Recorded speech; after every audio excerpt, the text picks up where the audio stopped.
आप देख रहे हैं जिला टॉप देसी खबरें। हम पहुंचे हैं डेहरी विधानसभा क्षेत्र में और हम आए हैं अकोढ़ी गोला प्रखंड के बांक राइस मिल पे और यहां हमारे साथ मिले हैं निर्दलीय प्रत्याशी हैं राजीव रंजन उर्फ राजू गुप्ता जी। हम इनसे बात करेंगे कि एक निर्दलीय प्रत्याशी के तौर पर इनका विज़न क्या है, डेहरी विधानसभा के लिए आपका विज़न क्या है राजू जी? देखिए, डेहरी विधानसभा लगभग 15 वर्षों से यहाँ के विकास की गति रुक गई है। मेरी पहली प्राथमिकता है जो यहाँ विकास की गति रुकी हुई है उसको आगे बढ़ाना है। उसमें 4 एजेंडा मेरा प्रमुख है।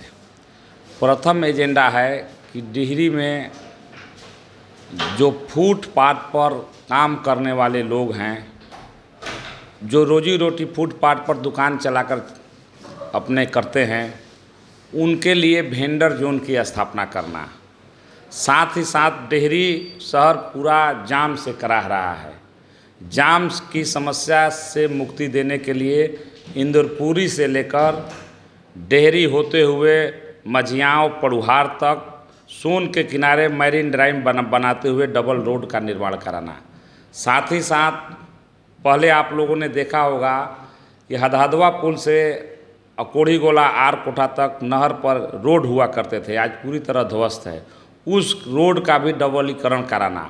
साथ ही साथ यहाँ के किसानों के लिए पूरे डेहरी विधानसभा में हर किसानों के खेत तक पानी पहुँचाने के लिए करहा और पैन को पक्कीकरण कराना। साथ ही साथ जो हमारे झारखंडी मंदिर, ऐतिहासिक मंदिर है, पौराणिक मंदिर, 1500 साल जो ऐतिहासिक मंदिर है, उसको छेड़छाड़ करके प्राइवेट नाम लिखा गया है, उस नाम को ध्वस्त करके बाबा झारखंडी मंदिर के नाम से टोटल वहाँ छठ घाट का निर्माण कराना, पार्क का निर्माण कराना और उसको भव्यता देना। अच्छा, ये बताइए कि किसानों की बड़ी समस्या आती है और आप चूँकि राइस मिलर एसोसिएशन के चेयरमैन भी हैं, तो किसानों की समस्या को लेकर आप कितना गंभीर दिखेंगे?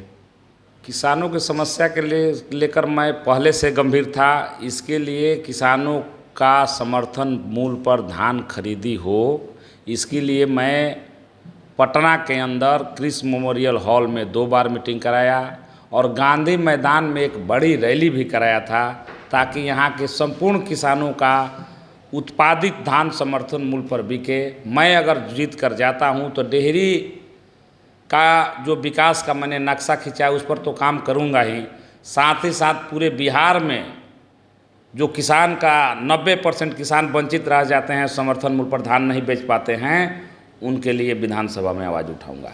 आप युवा प्रत्याशी हैं और युवाओं को बड़ा उम्मीद रहती है, युवाओं के लिए क्या आपका थीम है? युवाओं के लिए रोजगार थीम है। उनको रोजगार चाहिए, रोजी रोटी के लिए उनके लिए, चूँकि ये बड़ा मामला है, इसलिए मैं जिस सरकार में, मैं तो निर्दलीय प्रत्याशी हूँ, मैं अगर जीत कर जाता हूँ, जो सरकार बनती है उस पर दबाव बनाने का काम करूँगा कि डेहरी में उद्योग का छोटे छोटे कल कारखाने लगे ताकि यहाँ के युवाओं को रोजगार मिल सके। अच्छा, सोन की स्थिति बड़ा खराब है, जीवनदायिनी है, और नहर की जो पक्कीकरण है वह अधूरी पड़ी है, नहरों की पक्कीकरण नहीं होती है, किसानों के खेतों तक पानी नहीं जाता है। इस पर आप क्या क्या सोचें? मैंने पहले ही आपको कहा और इसके पूर्व में भी मैंने सिंचाई मंत्री को लिख चुका हूँ कि डेहरी के एक तरफ सोन नदी का कटाव से जूझ रहा है और एक तरफ नहर के कटाव से जूझ रहा है। और एक तरफ बीच में डेहरी जाम की समस्या मुक्त है। अगर हम इंदरपुरी से लेकर सोन के किनारे किनारे मझियाँव पड़ुहार तक अगर डबल रोड का निर्माण करा देते हैं तो कटाव भी रुक जाएगा, सुंदर भी डेहरी हो जाएगा और उसका विकास भी तेज़ी से होगा। साथ ही साथ जो नहर वाला इलाका है, अगर उस पर हम रोड बनवा देते हैं और उसका नहर का ढलाईकरण करा देते हैं तो फिर नहर का भी कटाव रुक जाएगा। आपके लिए आदर्श नेता कौन है? आप निर्दलीय प्रत्याशी हैं, लेकिन राज्य स्तर पर आदर्श नेता कौन है आपके लिए? हमारे तो आदर्श नेता नीतीश कुमार जी हैं। हम तो उन्हीं के साथ 20 साल रहे हैं। चूँकि डेहरी की जनता स्थानीय विधायक से कराह रही है, हम जनता के बदौलत जनता की मांग पर चुनाव लड़ रहे हैं और जनता का पूरा समर्थन मिल रहा है। महिलाओं के लिए भी कुछ विज़न होगा, चूँकि आधी आबादी कही जाती है। हम तो जिस सरकार में हैं महिलाओं के लिए 30% आरक्षण दिया हुआ है सरकार, तो हम उस सरकार से बाहर नहीं हैं। भले हम निर्दलीय चुनाव लड़ रहे हैं, लेकिन जो सरकार का विजन है, मैं सरकार के विजन के साथ हूँ। अच्छा, आप जदयू के प्रदेश के संगठन प्रभारी हैं और आप कहते भी हैं कि आदर्श है नेता, एनडीए चुनाव लड़ रहा है, ऐसे में भाजपा का प्रत्याशी भी यहाँ खड़ा है और आप भी अपनी दावेदारी दमखम के साथ निर्दलीय के रूप में जदयू नेता होकर लड़ रहे हैं, यह भी जनता में असमंजस है, इस पर क्या कहेंगे? जनता में कोई असमंजस नहीं है। भले हम निर्दलीय हैं, लेकिन जनता चूँकि जानती है कि हम कहाँ काम किए हुए हैं और हमारा विजन क्या है। चूँकि डेहरी की जनता परेशान है, इसलिए मैं जनता के साथ हूँ और चुनाव मैदान में हूँ। मतलब आप अपने आप को ये कहते हैं कि आप नीतीश कुमार के अनुयायी बनकर यहाँ जनता के बीच चुनाव मैदान में उतरे हैं? हमारे नेता तो वही रहे हैं। आज हम निर्दलीय प्रत्याशी हैं, लेकिन नेता तो वही रहे हैं। सबसे बड़ा एक अहम सवाल है इस पूरे विधानसभा क्षेत्र के लिए, रोहतास उद्योग पुंज, जो बार बार करीब 20 सालों से चुनावी भेंट चढ़ रहा है। रोहतास उद्योग पुंज पर क्या ख्याल है, कैसे रोहतास उद्योग पुंज खुलेगा? रोहतास उद्योग पुंज के बीच में ही मेरा घर है। मैं इसके दर्द से जूझ रहा हूँ और ये मेरा प्रयास रहेगा। हम तो एक स्थानीय विधायक का पूर्व में देखा, लेटर देखा, उन्होंने लेटर लिख दिया कि यह कारखाना चालू हो जाएगा और लेटर को प्रचारित कर दिया। ऐसे थोड़े पहुँच जाता है, किसी के लेटर लिखने से कारखाना चालू हो जाता है, ऐसा तो नहीं होता है। लेकिन इसका टेक्निकल मामला हम समझेंगे कि मामला क्या है और उसके तह तक जाकर इसको जल्द से जल्द खुलवाने का प्रयास करेंगे। आपका मुकाबला किससे है? हमसे तो किसी का मुकाबला ही नहीं है, हम बहुत आगे चल रहे हैं। जनता का आशीर्वाद दिन प्रतिदिन बढ़ते जा रहा है। अहम सवाल है और जन समस्या से जुड़ा एक गंभीर मुद्दा है ड्रेनेज सिस्टम पर। ड्रेनेज सिस्टम को लेकर आपकी क्या सोच है, चूँकि यह भी एक बड़ा चुनावी मुद्दा है? देखिए, डेहरी शहर में छोटे नाले, छोटे छोटे रोड जरूर बन रहे हैं, लेकिन डेहरी में पूरे प्लानिंग के तहत ड्रेनेज सिस्टम का कहीं कोई व्यवस्था नहीं है।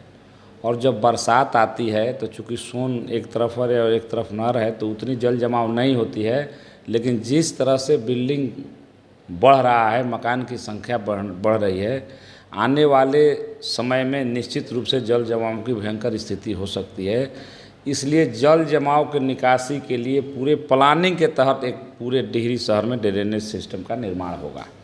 अच्छा, डेहरी के खिलाड़ी जो है वो राष्ट्रीय स्तर पर अपनी पहचान बनाए हैं, राष्ट्रीय स्तर पर खेल में उपलब्धि भी की है, लेकिन एक स्टेडियम से जूझ रहा है। एक स्टेडियम तक नहीं है डेहरी विधानसभा क्षेत्र में। जब मैं 20 सूत्री का सदस्य था तो मैंने 2 बार डेहरी में स्टेडियम निर्माण के लिए आवाज़ उठाया था कमेटी में, लेकिन वो मूर्त रूप में नहीं आ सका। एक स्टेडियम छोटा मोटा पुलिस लाइन में बना है, लेकिन वो पुलिस लाइन बगल में होने के चलते खिलाड़ियों का वहाँ जाना प्रतिबंधित हो जाता है।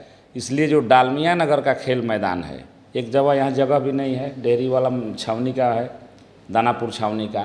डालमिया नगर जो खेल मैदान में है, उस ग्राउंड में मैं एक पहले से मेरा विजन रहा है कि मैं वहाँ का निवासी हूँ कि वहाँ एक बड़ा सा स्टेडियम का निर्माण हो। जिला टॉप देसी खबर में समय देने के लिए आपका बहुत बहुत धन्यवाद। और हम पूरे जिला टॉप की देसी खबर की जो टीम है वह आपकी पूरी शुभकामना देती है। धन्यवाद।